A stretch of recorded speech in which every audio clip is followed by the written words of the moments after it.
بسم الله الرحمن الرحيم كمثل الذين من قبلهم قريبا ذاقوا وبال أمرهم ولهم عذاب أليم كمثل الشيطان إذ قال الإنسان اكفر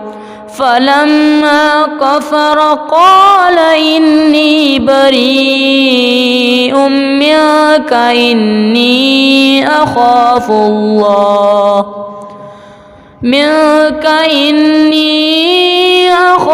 الله رب العالمين فكان عاقبتهما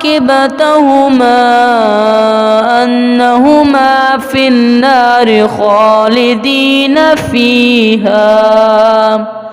وذلك جزاء الظالمين.